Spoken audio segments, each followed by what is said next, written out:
There are things that live in the woods you can't see during the day. You won't hear them coming. You won't know they're watching until it's too late. My best friend, Cody, disappeared in the Appalachian Mountains 3 years ago, and no one has found him since. But I know what happened. I saw enough to know we never should have gone out there. Cody and I grew up in a small town in eastern Tennessee, about an hour from the base of the Appalachians. He was the kind of guy who always wanted to push limits. Dirt biking into riverbeds, hiking off-trail, sleeping in old hunting cabins. I was more cautious, but I followed him anyway. That's just how it always was. Cody led, I kept pace. We'd been friends since middle school, and even after high school when life started to split people off, we stuck together. That October, Cody pitched the idea of a weekend hike deep into a part of the forest that barely showed up on GPS. A place his cousin mentioned, said locals called it Dry Hollow, even though the area was dense with brush and had a dried-up creek running through it. No trailheads, no park signs. Just thick woods and a promise that no one else would be out there. I said it sounded sketchy. He said it sounded perfect. Against my better judgment, I agreed. We parked my truck off a gravel turnout on a Friday morning, maybe 2 hours after sunrise. The air was crisp, the sky that pale blue you only get in fall. We had 2 backpacks, some supplies, and Cody had his GoPro strapped to his chest like he was filming a nature documentary. He always liked recording stuff, just in case. That part haunts me now. The first few hours were typical. Dead leaves crunching under our boots, birds flitting between branches, the occasional squirrel darting across our path. Cody was in high spirits, talking about setting up camp near the old creek bed. But by mid-afternoon, the woods started to change. It wasn't anything obvious, just off. The birds stopped making noise. No squirrels. No wind. It was dead silent, like we were walking into a vacuum. I kept glancing over my shoulder, certain I'd see someone, or something, just out of sight. I said something about it to Cody, but he brushed it off. "It's just your city brain," he laughed. "Out here it's just quiet." We found the creek bed around 3:30 p.m. It was dry as promised, just a path of cracked stones and dead leaves winding through trees. We pitched the tent nearby, boiled some water, and ate instant noodles. By nightfall, the sky was pitch black and full of stars, but that dead silence never went away. Around midnight, I woke up needing to pee. I stepped outside the tent and walked about 20 feet into the brush. That's when I heard it, a snap. Not a branch falling, but like a heavy footstep. I turned fast, heart pounding, but saw nothing. No wind. No animals. Just trees, too many of them. I whispered, "Cody?" No answer. I crept back to the tent and froze when I saw the zipper halfway down. It had been fully closed. I waited, listening for breath, movement, anything. Then I slowly unzipped it the rest of the way. Cody was inside, asleep. Or at least I thought he was. I nudged him and he groggily mumbled, "What?" I asked if he'd gone out to mess with me, but he shook his head and rolled over. The next morning, I told him about the noise in the zipper. He shrugged.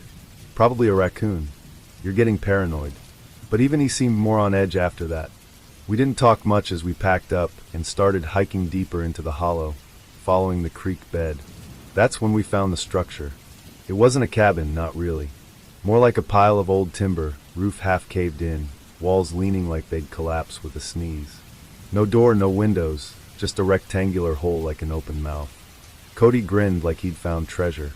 This must be what my cousin meant. I said we should leave it alone. Something about it felt wrong, but Cody was already stepping inside. I followed a few feet behind, shining my flashlight around. Inside was damp, thick with mildew, and smelled like wet dirt and something sour.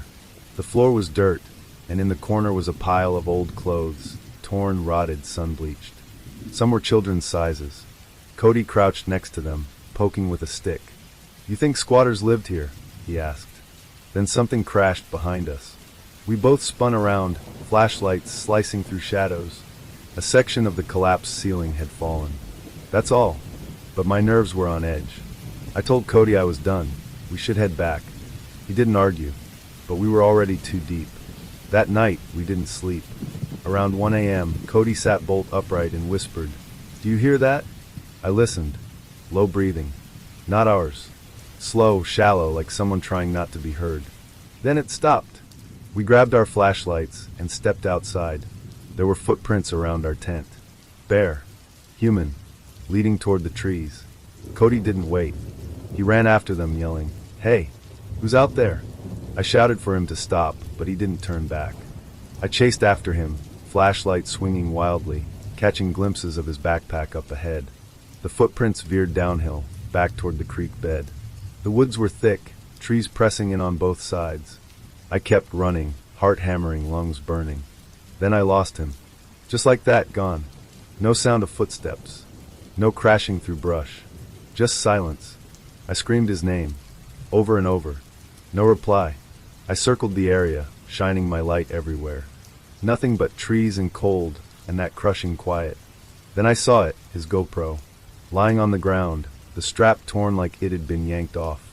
I picked it up, turned it off, and kept shouting. I stayed out there for 3 more hours, wandering in circles, hoping I'd hear him laugh and jump out like it was a prank. He never did. I called search and rescue just after sunrise.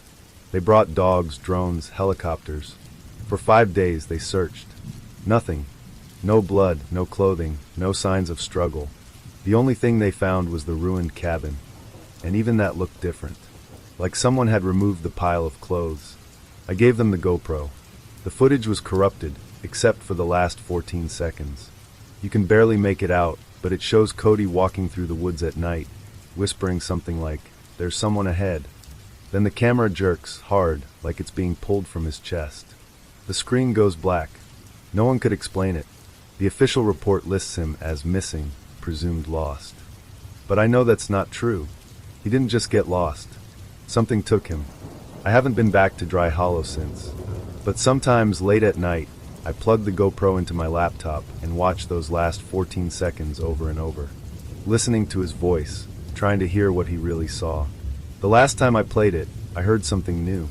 Right before the footage cuts out, there's a second voice, low, raspy, not human. It says one word, "Stay." I shut the laptop. I haven't opened it again, but sometimes I dream I'm back there in the woods, following bare footprints. And I always wake up right when I find him, kneeling by the creek bed, staring up at me, smiling, like he never left, like he never planned to. Before we proceed, please let us know where you're from. Also, don't forget to like this video and subscribe to our channel and be a part of our small community.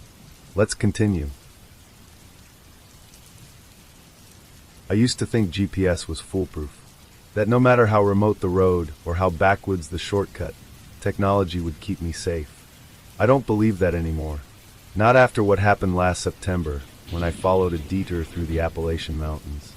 I should have turned back when I lost signal, but I didn't, and I've never been the same since.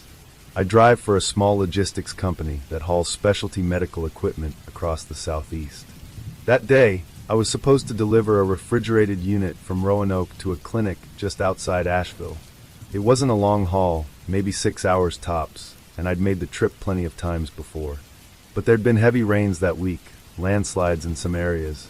So when my GPS suggested a faster route through a series of state roads, I took it without much thought. I didn't realize at the time how deep I was heading into the mountains. It started off fine, just long stretches of Tulane blacktop winding through dense pine forest. I passed the occasional mailbox or trailer tucked behind trees, but they got fewer the deeper I drove. I stopped for gas at a small station in a town called Elwood Hollow, though calling it a town is generous. It was more like 6 buildings and a gravel lot. The old man at the pump didn't say much, but he gave me a strange look when I told him where I was headed. "Roads back that way don't always stay put," he muttered. I laughed it off. Figured it was just small-town superstition. That was my second mistake. About 45 minutes past Elwood Hollow, the road narrowed. My GPS blinked out, just froze, then the screen went black. No signal, no cell bars. I was surrounded by forest on all sides, thick and still, like the trees were leaning in to watch. I told myself I'd gone too far to turn back. The road had to connect to Highway 221 eventually. The asphalt turned to gravel, then to dirt. Potholes the size of dinner plates. I slowed to a crawl, the tires crunching through dried leaves and muddy dips. I started noticing strange things along the road, like old road signs that had been scratched out or bent backwards. One wooden post had a deer skull nailed to it, bleached white, with something carved into the bone. I didn't stop to look. Then came the fence. A barbed wire gate stretched across the road, half fallen over and rusted out. No signs, no locks, just there. I was about to reverse when I saw tire tracks in the mud going through it. Fresh. Someone else had come this way. Maybe a local. Maybe a delivery truck like mine. I opened the gate, drove through, and shut it behind me. That's when things got off. The forest on the other side looked different. Taller trees, no birds, and everything felt colder. The sun was still up, but the light didn't reach the ground the same way. It was like driving into a different season, late fall instead of summer. I remember checking my watch, and even though it was only 3:12 p.m., it felt like evening. A few minutes later, I saw the first car. It was off to the side, an old maroon sedan half covered in moss. No plates, tires flat. It looked like it had been there for years, but there were no vines growing on the roadside, just the back and roof, like it had been placed there recently. I kept driving, slower now, more alert. Then I saw another car, a blue hatchback, door open, windshield cracked, and then a pickup with shattered glass, no wheels, a dark brown smear down the driver's side. I stopped, got out, walked up to the truck and looked inside. Empty. No blood, no gear, no people, but the driver's seat was reclined all the way, and there were fingernail scratches in the fabric near the headrest. Not old, not weathered. That's when I heard it, a voice, from deep in the trees. It wasn't shouting, just speaking, low, like someone having a conversation, except there was only one voice. I stood there, frozen, listening. It said, "He's not ready yet." Clear as day. Male. Calm. Then a crack, like a branch snapping right behind me. I jumped into my truck, slammed the door, and gunned it down the dirt road. Trees blurred by on either side. My mirrors caught flashes, maybe sunlight, maybe movement, but I didn't slow down to check.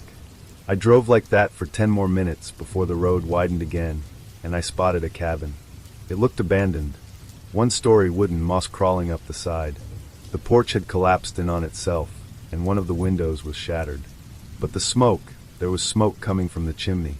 Thin, white, curling into the trees like someone had just added wood to the fire.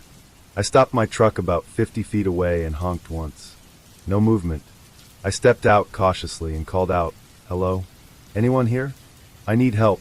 My GPS died, and I think I'm lost." No response. I should have left then, but I walked up to the door and knocked. The door swung open with the knock. Inside it was dim. Cold. No furniture except for a wooden table in the center and 3 chairs. On the table was a Polaroid photograph, face down. I picked it up. It was a picture of a man, mid-30s maybe, sitting in my truck. In the driver's seat. Same jacket. Same ball cap I was wearing. But it wasn't me. His face wasn't mine, but everything else was identical. On the bottom of the photo, someone had written, "Turned back too late." Behind me, the door slammed shut. I don't remember how I got out. I remember running. Through trees. Over rocks. Tripping. My arms were scratched to hell, and my shirt was torn when I finally stumbled back onto a paved road just before nightfall. A family in a pickup stopped and called for help. They said I was walking barefoot. My boots were gone. I spent 2 nights in a rural hospital, mostly dehydrated and shaken up. Cops came to ask questions. I told them everything. They sent a deputy to look for the road, the cabin, the wrecked cars, but they didn't find any of it. The only thing they found was my truck, parked at the edge of a service road 10 miles from where I swore I'd driven. The engine was off, keys on the seat, and a photograph sitting on the dash. The same one I saw in the cabin. They said I must have hallucinated it. The stress, the isolation, maybe even bad air in the cabin, some mold or gas leak. But they didn't explain the photo, or why the timestamp on the truck's dash cam went backwards, a 12-minute segment where the footage looped and played in reverse before cutting out entirely. I don't drive that route anymore. I don't even leave the interstate. Every time I glance at a back road on my GPS, my stomach drops. Sometimes I dream about that road. The wrecks, the cabin, the voice in the woods. I hear it again and again. He's not ready yet. Whatever it was waiting for, I think it's still out there. And next time, it might not let me go. 3 years ago, my friend Nate convinced me to join him on a backcountry hiking trip through a section of the Appalachians near the Tennessee-North Carolina border. He had this plan to go completely off-grid for 7 days. No phones, no GPS, just a compass and topographic maps. He was always into survivalist stuff and wanted to disconnect from society for a while. I wasn't as gung-ho about it, but I'd been feeling burned out from work, and it seemed like a good reset. We drove out in Nate's old Jeep, left it parked at a ranger station near a barely used trailhead, and hiked in with everything we needed on our backs. The forest was beautiful, no doubt, rolling ridgelines, streams that cut through mossy rocks, the occasional black bear print in the mud to remind us where we were. The first 2 days were peaceful. We saw no one, no other hikers, no planes overhead, no voices, just the crunch of leaves under our boots and the wind moving through the trees. On day 3, we took a wrong turn. It was my fault. I misread the elevation lines on the map, and instead of following the ridge toward our next campsite, we descended into a hollow that didn't match anything on paper. We figured we'd make up the distance the next day, so we set up camp beside a cold little stream and got a fire going. That night is when things started to feel off. It began with a sound. It was just past midnight, and I woke up needing to pee. I stepped outside the tent, walked a few feet into the trees, and that's when I heard it, a high-pitched whistle. It wasn't like birds or wind. It was too sharp, too deliberate. One long note, then silence. Then another, farther off. I stood there frozen, pants half-zipped, staring into the dark. Then I heard Nate unzip the tent. "You hear that?" he whispered. I nodded. He stepped out beside me, barefoot on the cold leaves. "Could be people messing around," he said, though he didn't sound convinced. The next morning, we packed up quick. Nate suggested heading northeast to find the ridge again. But as we climbed, we started noticing things that didn't belong. First, it was a small pile of stones stacked deliberately about waist-high, right in the middle of the trail. Next, a crude rope snare hanging from a low branch, like someone had set it up to catch small game. It was old but not ancient, weather-worn but not rotted. There were no wrappers, no gear, no trash, just these strange signs that someone had lived here and didn't want company. Around midday, we found a hut. That's the only word for it. It was built into the side of a hill, with a mossy roof and walls made of packed earth, sticks, and strips of animal hide. No windows. The door was just a slab of wood with rope for hinges. Nate wanted to peek inside. I begged him not to, but he pushed it open anyway. Inside was dark, but we could make out shapes, buckets, a pile of bones for rugs. One wall was covered in carvings. They looked like tally marks, hundreds of them. Another wall had symbols drawn in charcoal, circles, crosses, upside-down trees. We backed out quick. We didn't say a word for an hour. Just walked. At some point, we realized we were being followed. We didn't hear footsteps or voices. It was just this feeling, that primal, hair-on-your-neck sensation that eyes were on you. I kept turning around, but saw nothing. By dusk, we made it to a clearing and set up camp. No fire this time. We ate protein bars in silence and tried to sleep. I don't know when I dozed off, but sometime around 3 a.m., I woke up in a cold sweat. There were lights in the trees. Not flashlights, not lanterns. They were small, like candle flames, flickering in a perfect circle around our camp. I could count at least 8 of them, all unmoving, all watching. Then the whistling came back. 2 sharp notes. Then 3. Then silence.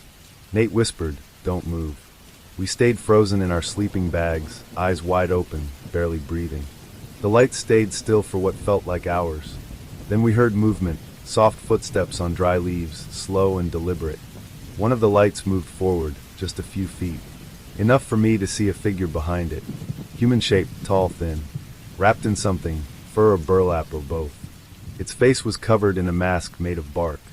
2 holes cut out for eyes. Nothing else. It stopped about 10 feet from us. Just stood there, head tilted slightly like it was listening. Another figure stepped forward behind it. Then another. They didn't speak.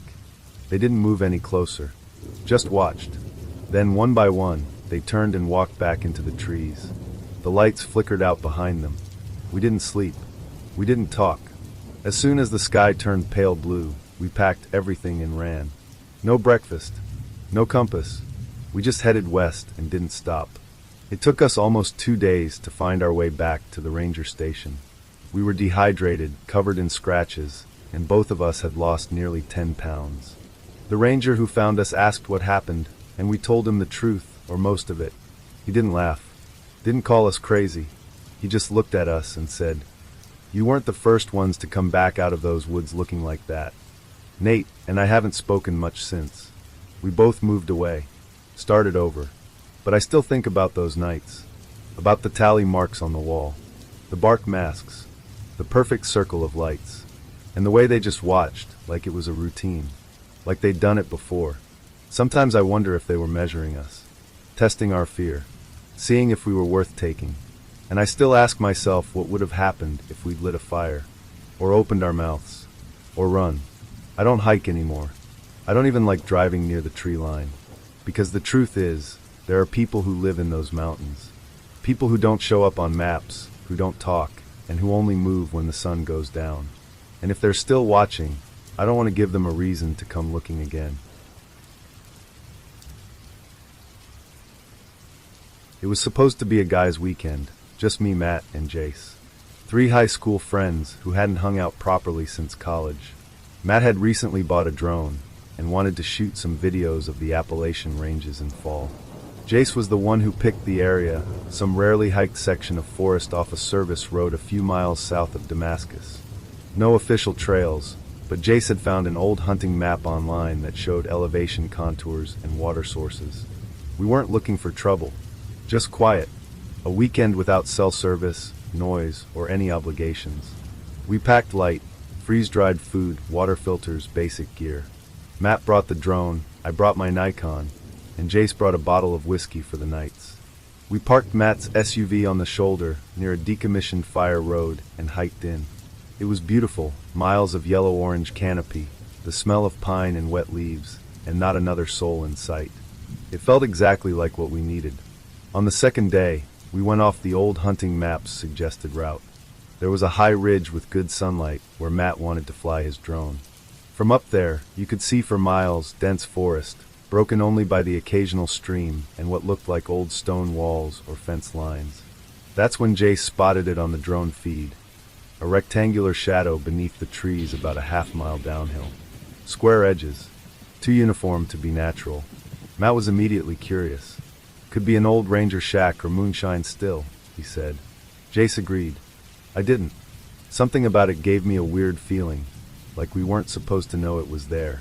But curiosity won, as it usually does in these situations. We packed up and hiked down the ridge, bushwhacking through thick brush and tangled roots.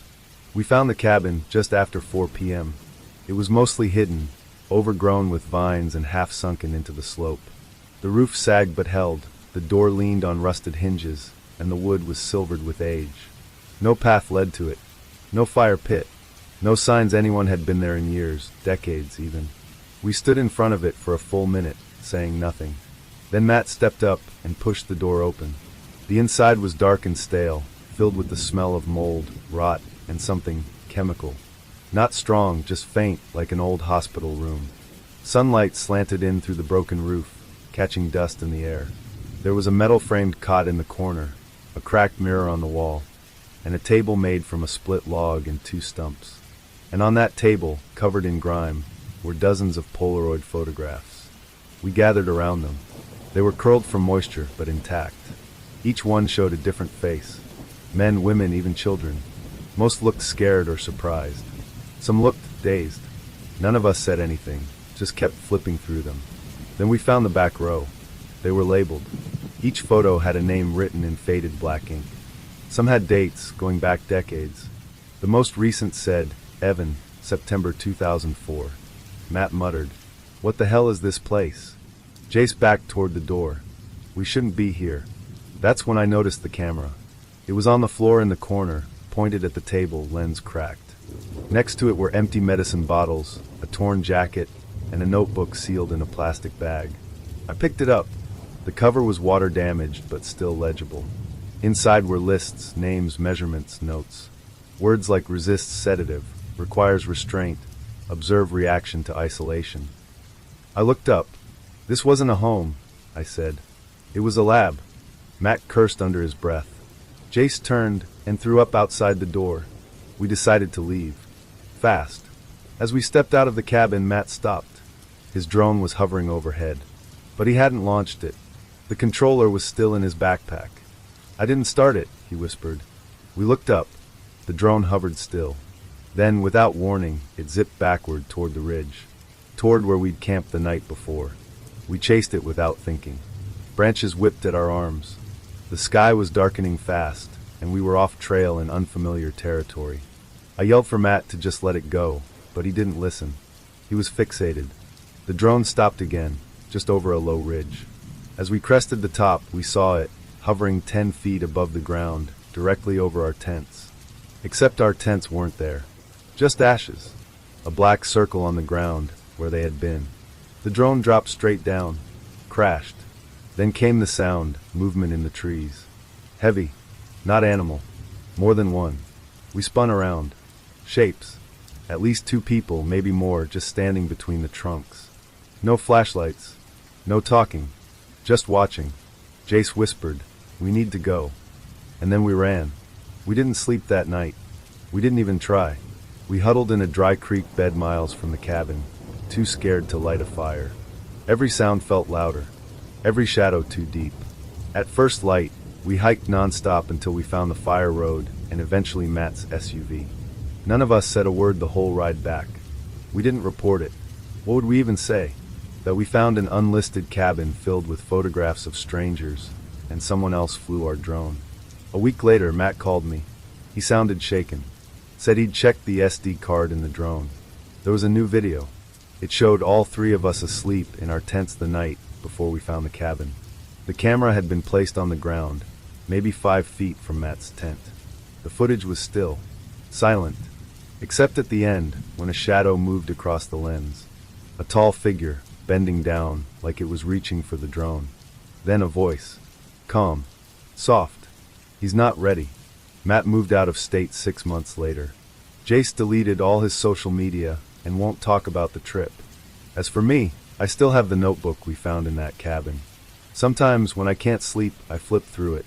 And sometimes I think I hear a faint buzzing outside my window. Like a drone. Waiting. Watching. They say the Appalachian Trail is well marked and safe, especially in the popular sections. But that's a lie people tell themselves to feel better. My best friend Eric disappeared on that trail, and no one's found him since. Not a scrap of clothing, not a boot print, nothing. I was with him the moment before he vanished, and I've replayed that day 1,000 times trying to understand how it happened, and why I didn't disappear too. Eric and I had been hiking together for years. Long weekends, national parks, backcountry trips, nothing extreme, but enough that we trusted each other out there. We'd been planning to tackle the Virginia section of the Appalachian Trail for months. A solid 7-day trek through Shenandoah and beyond. The plan was simple: drive down from Pittsburgh, park at the southern trailhead, and hike north until our resupply pickup near Front Royal. The first 3 days were perfect. Weather was cool and dry, traffic on the trail was light, and everything just clicked. We made camp before dark, filtered water from cold mountain streams, and cooked by headlamp. I had brought a journal, Eric had his camera, and we both agreed it felt good to unplug.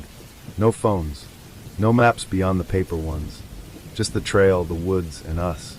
On day 4, things started to feel wrong. We woke up near Matt's creek shelter and planned to hike 15 miles to the next ridge camp. But less than a mile in, Eric stopped walking. He looked confused. He said the trail felt different. "What do you mean?" I asked. He looked behind us. "I don't know, just feels like we passed that boulder already." I brushed it off. Trails loop and wind all the time. Trees start looking the same. I figured he was tired. But then around noon we hit a strange intersection, 4 trails splitting off in different directions. It wasn't on the map. No blazes on the trees. Just a faded wooden post with no markings. I pulled out the compass and checked our heading. North was behind us. We'd somehow turned completely around. We decided to take what looked like the most worn path. That was another mistake. After about an hour, the forest changed. The air got still, and the sounds of the woods, birds, bugs, squirrels, just stopped. It was quiet in a way that made your ears ring. The trees grew taller, darker, and closer together. Eric said it felt like someone was watching us. I told him to knock it off, but I wasn't as calm as I pretended to be. Then we saw the campsite. It looked recent. A tarp, half buried in leaves. A fire pit still ringed with black stones. But it was abandoned, like someone had left in a hurry. There was a single hiking boot nearby, old, worn, the laces torn out. Eric poked around, found a notebook half soaked from rain. He opened it and flipped through the pages. "It's just numbers," he said. "Dates. Coordinates. Over and over." That's when we noticed something carved into a tree near the fire pit. "Stay quiet. Stay out of sight." I laughed nervously. Probably just a joke. Eric didn't laugh. "Then why does it look fresh?" We left. But something followed us. I don't know how else to say it. The air felt charged, like static before a storm. We'd stop to drink water, and I'd swear I heard breathing. We'd walk again and hear footsteps behind us, but when we turned, there was nothing. At one point, Eric spun around and snapped a picture behind us. It caught only trees, but there was a blur in the corner. A smudge of dark, as if something moved just out of frame. The trail narrowed, grew overgrown, and then vanished entirely. We reached a clearing around 4 p.m., not marked on any map. Just a flat space surrounded by high trees and a fallen log. We stopped to rest. I drank water. Eric walked a little ahead to look for a new trail. I heard him call my name. Not panicked. Just, "Hey man." I stood and looked up. He was gone.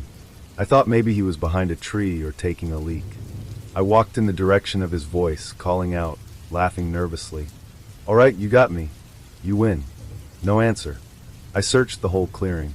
Then the tree line. Then 50 feet into the woods. No footprints. No sound. No broken branches. Eric was just gone. I screamed his name for 10 minutes.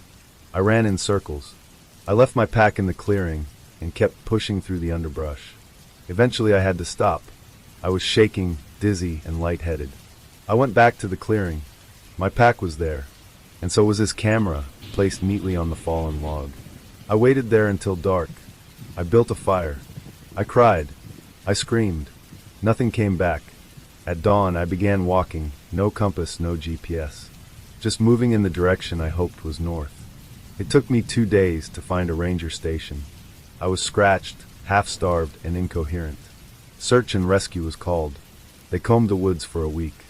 Dogs, drones, volunteers. Nothing. They found the clearing. They found our packs. But no sign of Eric. No footprints. No blood. No evidence of foul play. Just one thing. The last picture on Eric's camera.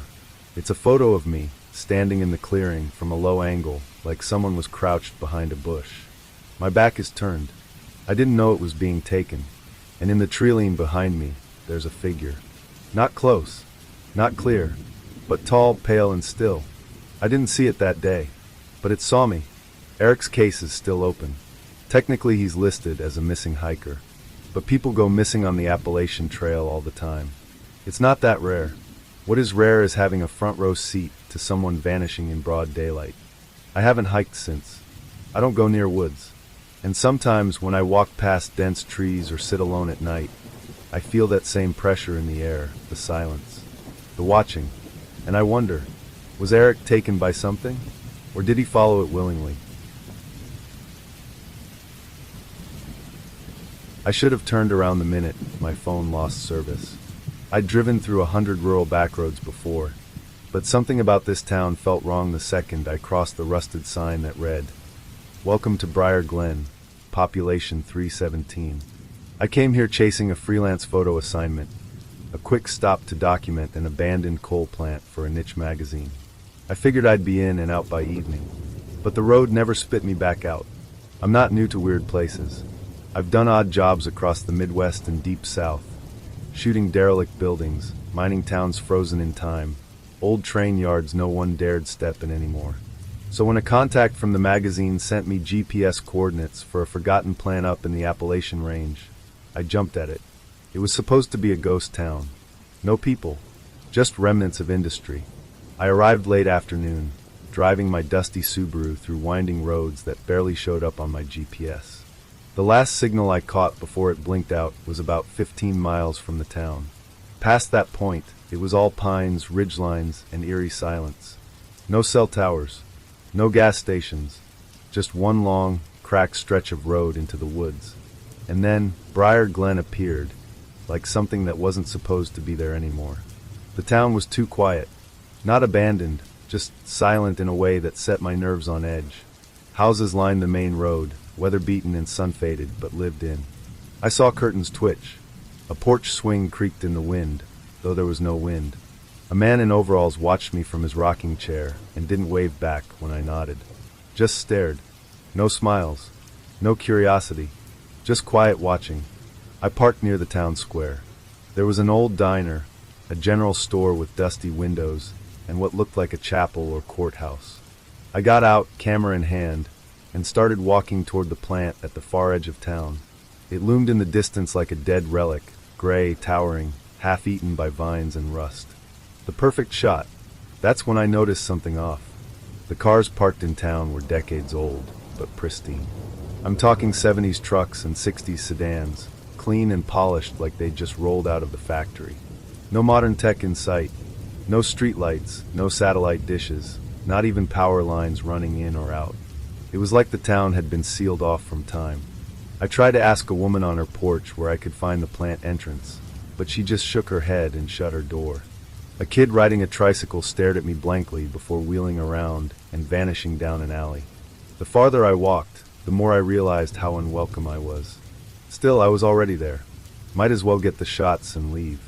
I made it to the plant and stepped through the rusted gate. Inside was a decaying mess of steel beams, broken glass, and collapsed offices. But there were footprints, fresh ones, in the dirt. I followed them down a narrow stairwell and into a lower level. That's where I found the room. It looked like an old break room, but it was full of things that shouldn't be there. Rows of cassette tapes, a wall of Polaroid photos, and notebooks filled with strange entries. Some of the photos were recent, too recent. One of them was me, taken from behind, clearly from earlier that day when I was outside the diner. Another showed my car parked just minutes ago, and then another of me walking through the plant gate. I froze. My hands shook as I flipped through more pages. Each one had dates and names. Strangers, noted alongside phrases like saw too much and redirected. I backed out of the room fast, my breathing too loud in the stillness. I bolted up the stairs and ran outside, only to see that the sun had started to dip behind the hills. I ran back to my car, desperate to get out, but the tires were slashed. All four. There were no footprints around it, no signs of a struggle. Just done, like someone had waited for me to go inside the plant and made sure I couldn't leave. I pounded on the doors of the diner. It was locked now. The windows of the houses were all dark. The few people I saw earlier were gone. Even the man in the rocking chair had vanished. It was like the whole town had turned off. I slept in my car that night, clutching a tire iron and trying to stay awake. But sometime around 3 a.m., I swore I heard footsteps circling me, soft, slow ones, followed by faint whispers I couldn't make out. I stayed frozen until dawn. When morning hit, I tried walking out of Briar Glen. Figured I'd hike to the last point my phone had signal and call for help. But the roads looped. I mean literally looped. I walked east for an hour, same way I came in, but ended up back at the rusted welcome to Briar Glen sign. I tried the opposite direction. Same thing. The third time, I cut through the woods instead of following the road. I used the sun, my compass, everything I had. But the deeper I went, the more it felt like the trees themselves were shifting. Paths disappeared. Creek beds looped back. And eventually, the woods spat me right back into town. Only now the townsfolk were outside, lined up along the road like they'd been expecting me. They didn't speak. They just watched. Dozens of them, all standing still, all silent. One of them, an older man with cloudy eyes, stepped forward and held out a folded piece of paper. I took it with trembling hands. It said just 2 words, "Don't run." I ran. I don't even know how I found the basement. One of the buildings, maybe the chapel, had a cellar door slightly ajar. I ducked inside and crawled through a tunnel of dirt and stone, guided by the flicker of my flashlight. Behind me, I heard the shuffle of feet above, slow, steady surrounding. At the end of the tunnel was another room, this one lit by a single hanging bulb. Inside were boxes, files, photos, VHS tapes, all labeled with names and dates. Some from the 80s, some as recent as last year. And pinned on the far wall was a massive map. Dots marked across the region. Disappearances. The town was tracking them, recording them, documenting everyone who entered and never left. That's when I heard the door shut behind me. I don't know how long I was down there before I passed out. Hours? A day. When I woke up, I was back in my car. Tires intact. Tank full. Parked outside the same rusted sign, just facing the opposite direction, like I'd never entered at all. My phone had signal again. Dozens of missed messages. I floored it. Didn't stop driving until I hit a highway and caught sight of a McDonald's sign. Civilization. I tried telling people. The magazine editor. Local police. Even posted about it online. No one believed me. Said Briar Glen doesn't exist. GPS won't pick it up. Every photo I took gone. Wiped clean. The camera works fine, but the card was corrupted. Or erased. I've searched maps. County records. Historical archives. Nothing. It's like the town was never there. But I was there. Sometimes I dream about it. About that looping road. That room of files. That wall of names. I still don't know what the town is, what they're doing or why. But they let me go for a reason. Like I was a message. A warning. Or worse, a recruit. So if you're driving through Appalachia and your phone cuts out, turn around. Because some towns aren't on the map for a reason. And some locals don't want visitors. They want witnesses. Or worse, they want you to stay. Every night around 2 a.m., I heard screaming. Not animals, not drunken neighbors, human screams. They echoed through the trees like someone was being tortured deep in the woods. The locals brushed it off like it was nothing. Mountain cats, they said, but I've never heard a cat beg for its life. I moved to the Appalachians last year, eastern Kentucky, about an hour outside of any recognizable town. After years of city noise and burnout, I needed quiet. I found a cheap cabin on an old logging road, surrounded by forest and barely reachable without four-wheel drive. It was supposed to be peaceful, just me, my woodworking, and the sound of wind through pine. The first few weeks were exactly what I hoped for. I spent my mornings shaping slabs of oak and walnut on the porch, afternoons hiking the ridges behind the cabin. No neighbors for miles, except for the general store clerk in town who barely made eye contact. I chalked it up to small-town privacy and minded my own business. But then the screams started, and everything changed. The first time I heard it, I thought it was some injured animal. It came just after 2 a.m., a raw, desperate sound that jolted me upright in bed. Long, drawn-out, human. I sat frozen, listening. After a few minutes, it stopped as suddenly as it started. I mentioned it to the clerk in town the next morning. He didn't even blink. "Foxes or bobcats," he said flatly, ringing up my coffee. "Sound real weird at night." But the next night, it happened again. Same time. Same spot, somewhere northeast of my cabin, deep in the woods. I couldn't sleep. Every night it returned. The scream would last for about 10 to 15 seconds, pause, then return weaker, as if the voice was giving out. It wasn't always the same. Some nights it was a woman, others a man. But it was always real. Always desperate. Always terrified. One night, I recorded it. My phone mic wasn't great, but you could still hear it, clear as day.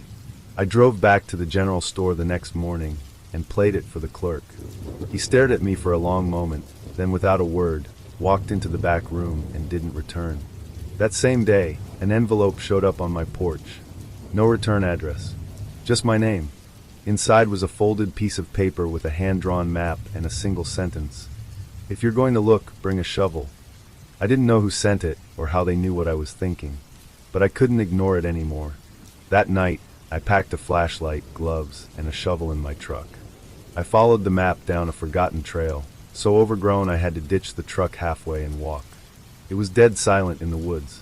Even the usual insect chorus felt muted. After about 40 minutes of hiking, I came across a small clearing. The ground was bare, like the dirt had been disturbed recently. I started digging, not sure what I expected to find. Maybe bones. Maybe nothing. But I hit wood. A box. Not a coffin, something smaller. I pried it open and found a tape recorder. A cheap one. I hit play, screaming. My own recording. The same one I'd made a few nights before. I looked around in confusion. The map had led me here just to find my own tape. That's when I realized how quiet it was. Too quiet. Even the wind had stopped. And then I heard it, screaming. But this time from behind me. I turned and scanned the trees with my flashlight. Nothing. But the scream came again, closer. Definitely human. I shouted, hello. No answer. Just another scream. I moved toward the sound, heart pounding. The beam of my light danced over trunks and branches, but no people.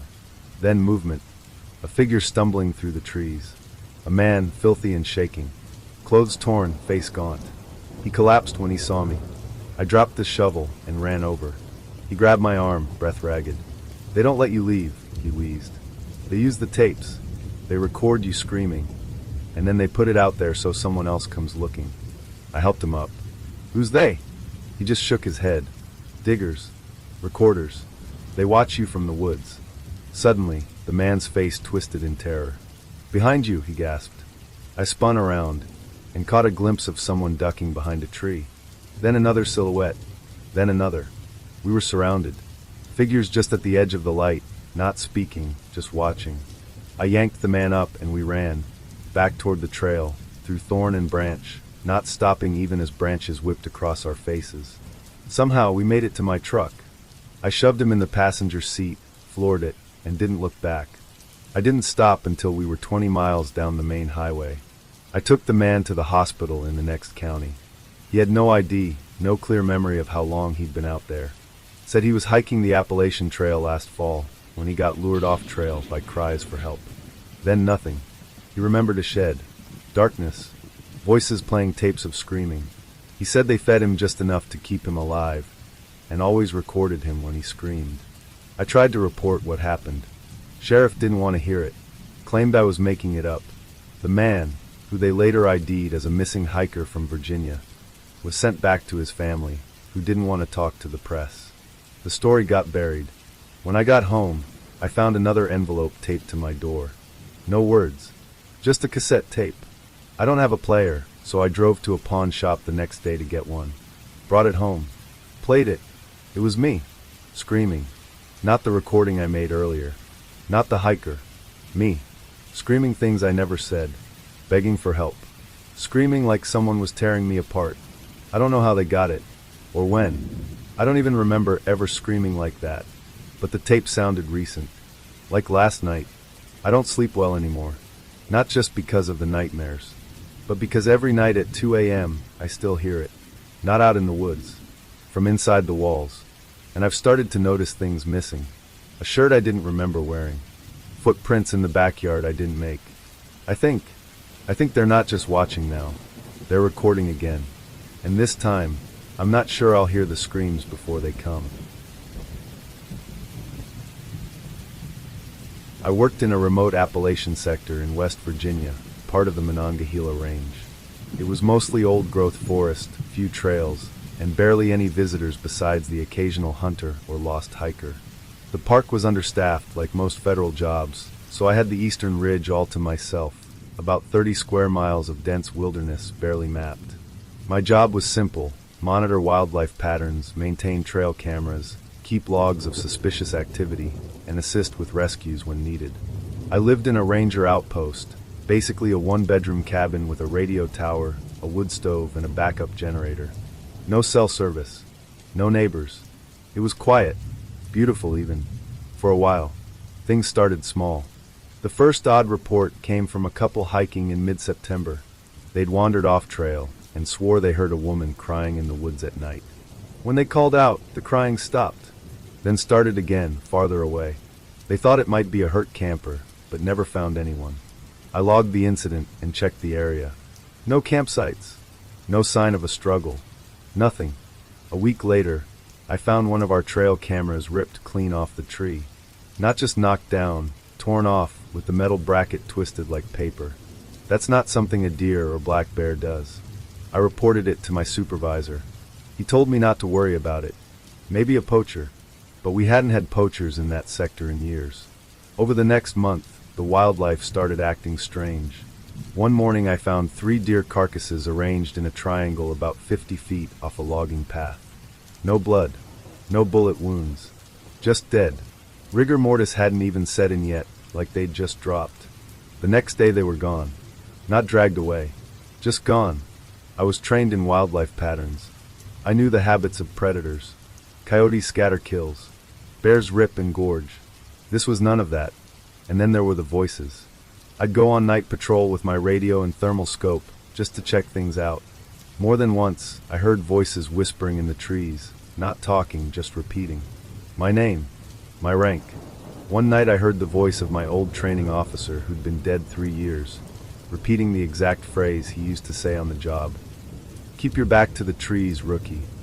I nearly dropped the radio. I stopped going out at night, but the forest didn't stop coming to me. One morning, I stepped outside and found footprints in the frost around the cabin. Barefoot. Human. They circled the building, paused at every window, then disappeared into the woods. I started locking everything, even during the day. Then came the lost hiker call. A man in his 20s had gone missing about 4 miles east of my station, near Bear Ridge. His brother reported him missing after 3 days of silence. I volunteered to help the search team. We spread out in a grid. I took the trail closest to the ridge line alone. A mile in, I found the guy's backpack, unzipped, sitting upright against a log like he'd placed it there intentionally. Inside were water bottles, protein bars, a flare gun, a journal. The last entry stopped me cold. They don't want me to leave. They know I saw them. They smile without mouths. No one else on the team took the entry seriously. Said he was probably dehydrated, hallucinating. But I knew what I'd seen. What I'd heard. We never found the hiker. It came to a head in early November.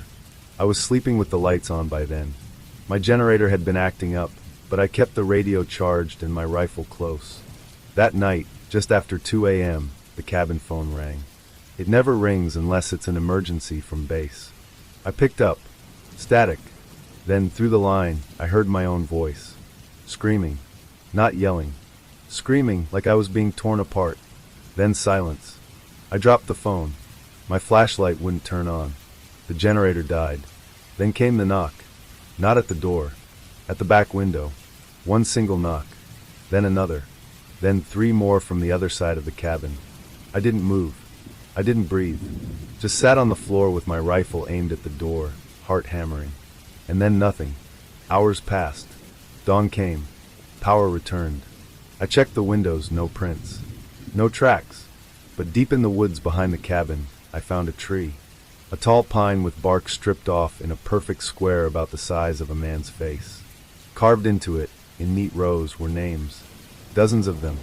Some I recognized, missing persons, old SAR cases. And at the bottom of the list was mine. I quit that day, packed up what I could fit in my truck, and drove until I saw people again. Filed my resignation through email at a rest stop. I never went back. They tried to call, offered me paid leave, counseling, a transfer. I blocked the numbers. For months, I couldn't sleep. I moved to a city. Crowds calmed me. The noise made it easier to forget. But I still think about it, about the way the woods changed that year, about how many names were on that tree. I looked some up later. People who vanished hiking the Appalachians over the last 50 years. Some never even made the news. And mine was there, before I'd even disappeared. Sometimes I wonder if it had to do with the land, some old blood debt or buried history. But the truth is, I don't want to know. I saw enough, heard enough. Last week, someone left an envelope at my apartment door. No return address. Inside was a photograph of my old ranger cabin. It was taken at night. All the windows were dark, except one. And in the window, there was a figure, looking out. Not me. And now, every night around 2 a.m., my phone buzzes once. No number. No voicemail. Just silence. But last night, I finally answered it.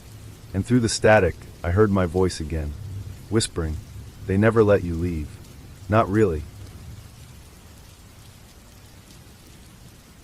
I've hiked the Appalachians for years, but that night in the backwoods, something was out there. Something that didn't want us there. And it followed us for hours. It was late September, just as the leaves were starting to turn in the Blue Ridge. I'd gone hiking with my college roommate, Dan. We'd done this kind of thing for years. Drive down from DC, stash our phones, and vanish into the woods for a few days. That weekend was supposed to be an easy one. We parked at a pull-off near Route 221 and planned a quick loop trail with one night of camping near the ridge. Dan was always a little more confident than me. He'd talk big about bushcraft and go off-trail just to prove a point. But I trusted him. We packed light, sleeping bags, trail mix, water, and a small burner. No gun, no compass, no flares, just dumb overconfidence. The first few hours were perfect. The air was crisp, the sun came through the canopy in golden shards, and the silence out there was the kind you only find deep in the mountains. We made jokes about bears, cracked beers at a scenic overlook, and didn't even notice how fast the sun dipped below the tree line. That's when it all started to shift. We should have set camp earlier. By the time we realized we'd missed the fork in the trail, it was nearly dark. Dan insisted we could loop back using an old side path he remembered from a blog. It was overgrown and clearly hadn't been used in years, but we followed it anyway.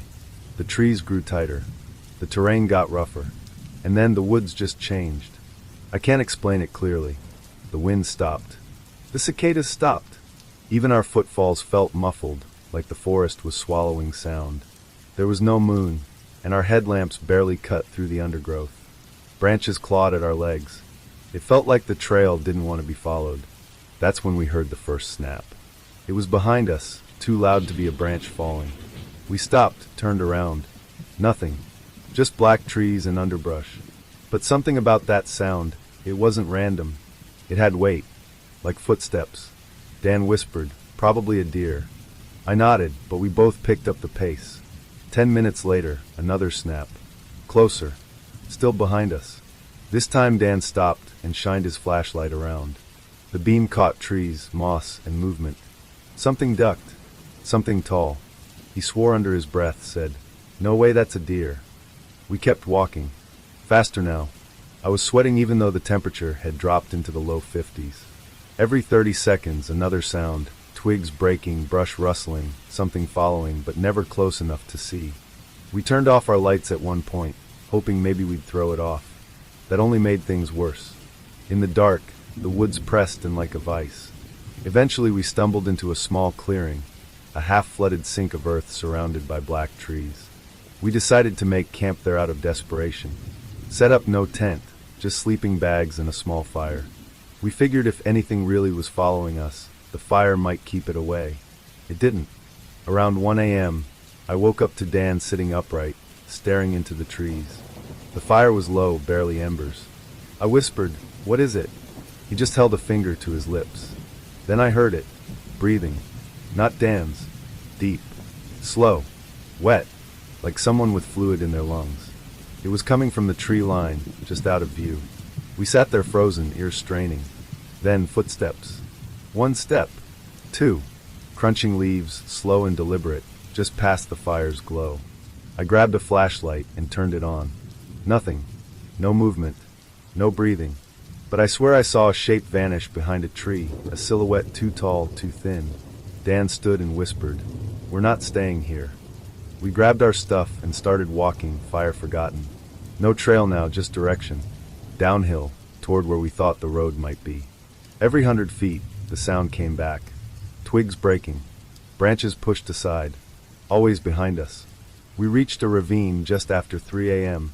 Muddy, steep, and full of slick stones. Dan went first. I watched him slide halfway down before catching himself on a branch. Then it was my turn. Halfway down, I slipped. Slammed my shoulder. Slid into a creek bed and screamed. Dan helped me up, cursing under his breath. That's when we heard it, directly above us at the top of the ravine. Crunch. Crunch. Crunch. It had followed us down into the basin. This time we saw it.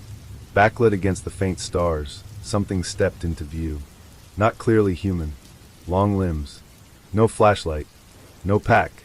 Just watching. And then it tilted its head, like a dog trying to understand something. Then it crouched unnaturally low, and we heard it sniffing the air. Dan grabbed my arm and hissed, "Run." We took off downstream, slipping, crashing into branches. I didn't care how loud we were. I just wanted distance. Behind us, the sound followed, faster now. It wasn't stumbling. It wasn't tripping. It was chasing. We found a fallen log bridge over a rocky gap and scrambled across. Dan made it. I almost didn't. My foot slipped, and for a second I dangled above the drop. I felt something graze the back of my neck. Fingers or claws, I'll never know. But Dan pulled me up, and we ran until my legs gave out. We finally hit a service road around dawn, just as the sky started to turn purple. We collapsed against a guardrail, covered in mud, blood, and fear. No cars, no signal, just the safety of open space. Dan didn't talk for a long time. He just stared back at the tree-line, waiting for it to follow. Eventually a park ranger found us walking the road barefoot. Said we were 10 miles from our intended trail. Said we were lucky not to fall into one of the old mine shafts out there. We didn't tell him what we saw. We just asked for a ride to our car. A week later, I tried to retrace our steps using maps and satellite images. But that clearing we camped in, it's not on any topo. The ravine doesn't line up with the terrain out there. And Dan, he hasn't gone hiking since. He moved to Florida and took a job in an office, nowhere near the woods.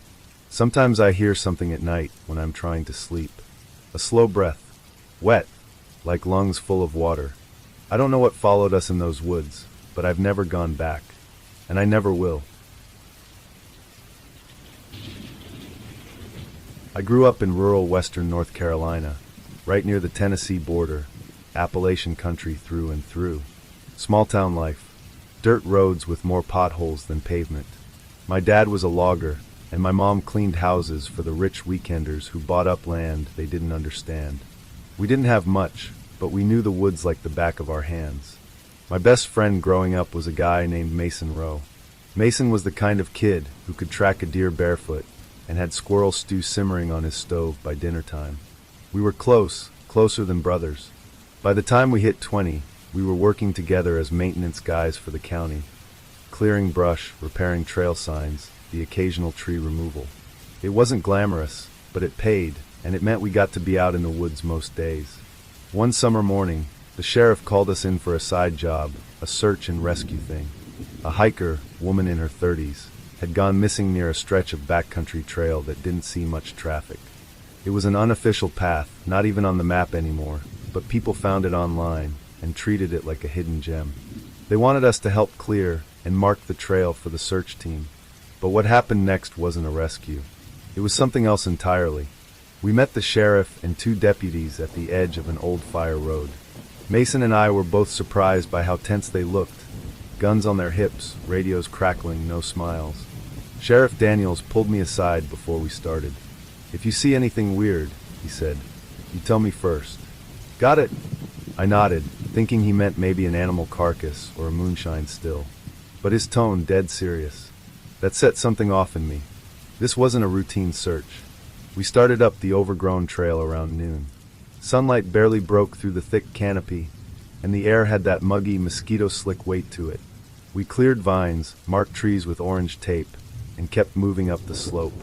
After an hour, we hit a stretch that looked different. The trees were older, twisted. The underbrush had gone thin, almost like the earth had been scraped bare. Mason pointed to the ground and said, "No tracks. No deer, no rabbit. Nothing." That's when we found her pack. It was leaning against a rock like someone had just set it down. No scuff marks. No tears. Water bottle still full, granola bar inside unopened. But no sign of the woman. Mason called it in, but before the deputies arrived, we noticed something worse, drag marks. They weren't deep, just a pair of shallow indentations leading into the woods. No footprints. No claw marks. Just a line like someone had been pulled. The sheriff showed up 10 minutes later. Looked at the pack. Looked at us. Then told Mason to take the deputies and sweep east. Told me to stay with him. We hiked west in silence for a while until we came to a clearing. Dead center was a pile of stones, neatly stacked, not natural. Like a cairn, but wrong. The rocks were too uniform, all roughly the same size, rounded river stones. And each one was coated in something reddish-brown. Dried. "Don't touch it," Daniel said. I asked him what it was. He just said, "Not your concern." I was about to press him when we heard something in the trees. fast movement, but no footsteps. Just branches snapping low and fast, circling us. Then it stopped. Dead quiet. Even the birds had gone still. "Time to head back," Daniels muttered. I turned to follow him and nearly screamed. About 30 feet back along the trail, something was standing just off the path. At first, I thought it was a person, but the shape was wrong. Shoulders too narrow, limbs too long, and it was still. Not frozen, just unnaturally still, like it didn't breathe. I blinked, and it was gone. I looked at Daniels. He'd seen it too. But instead of panicking, he just said, "If you want to live, forget you saw that. And don't tell Mason." We hiked out fast. No talking. When we reached the trucks, Daniels told the deputies the trail was inaccessible, and that we'd continue in the morning. Mason looked confused. He pulled me aside and asked what happened, but I lied. I said the trail dead-ended, and we found nothing. He stared at me like he knew I was full of it, but he let it go. That night, Mason went back without me. He told me later he had to know what the sheriff was hiding. Said he snuck in just before sunset, alone, with a flashlight and his .22. He never made it back out. I waited for hours, then called Daniels. He sent a deputy, but they didn't search. They didn't even pretend to. They just said, "He probably got turned around." Happens. 3 days passed. On the 4th morning, they found Mason's hat, hanging on a branch near the stone pile. That's it. No blood. No gun. No footprints. I demanded to be let on the next search. Daniels refused. Said it was being handled. I pressed him. I yelled. He finally snapped. There are things in those woods that don't belong to us. That don't care about rules or laws or missing persons reports. You want to disappear too? I stood there frozen. He leaned in and added, "You want his mama to have a body to bury someday? Then shut your damn mouth." And that was that. It's been 7 years since Mason vanished. The official report says he wandered off trail and was presumed deceased. I held a memorial for him myself, even though we had no casket to bury. His mom never forgave me, never really believed he went in alone. And she's right. I've never been back to those woods. But sometimes I'll wake up sweating after dreaming of that cairn, that pile of blood-marked stones, and I'll see it in my mind just as clear as day. Sometimes I wonder if they build one for each person they take, like some sick marker. I moved to Asheville a year after it happened, took a job in construction, got as far away from county maintenance as I could. But the guilt's never left. I should have stopped him, should have told someone. But when I remember that shape in the trees, when I think of the sheriff's voice, cold and certain, I get it now. He wasn't protecting a secret. He was serving it. And now I'm stuck with the truth I can't tell, because no one would believe it anyway. Except maybe you. If you ever go hiking in the backwoods of Western Carolina, and you find a stone pile in a clearing, leave. Don't ask questions. Don't stay. And whatever you do, don't go back for anyone.